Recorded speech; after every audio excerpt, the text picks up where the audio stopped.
your face mask design includes ear loops, you can create an ear saver, which pulls the ear loops away from your ears and makes the mask more comfortable to wear for long periods of time.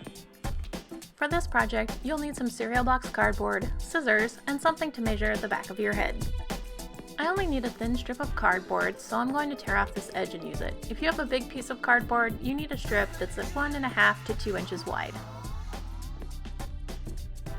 I'm going to use this shoelace to measure how far it is behind one ear, around the back of my head, to the back of my other ear. You can use a shoelace, string, ruler, paper, whatever you have to take this measurement.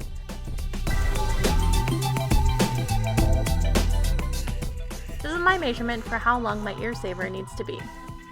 Now I'm going to take where I've marked off my shoelace and lay it on my cardboard to figure out how long I need this piece of cardboard to be.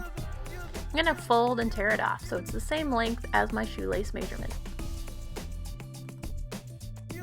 I have a strip of cardboard the same length as the back of my head, and I have my mask.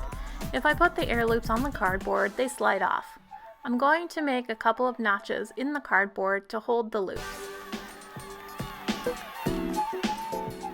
I'm going to use my finger and measure in 1/2 inch and mark it off with a marker on both the top and bottom edge of the cardboard. Repeat this on the other side of the cardboard. The next step is to measure from the first mark you made another 1/2 inch to create cut lines for a notch approximately 1/2 inch wide.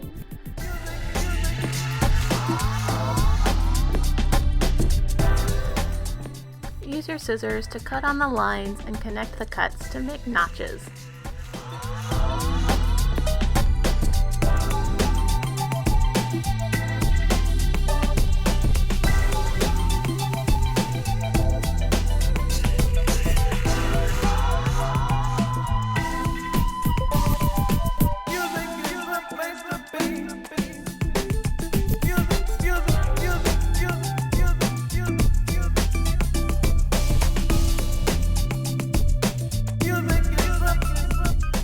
If you find the cardboard is a good fit, but the ear loops on your mask are extra stretchy, you can cut extra notches into your cardboard so that masks with longer ear loops can be used with the same piece of cardboard.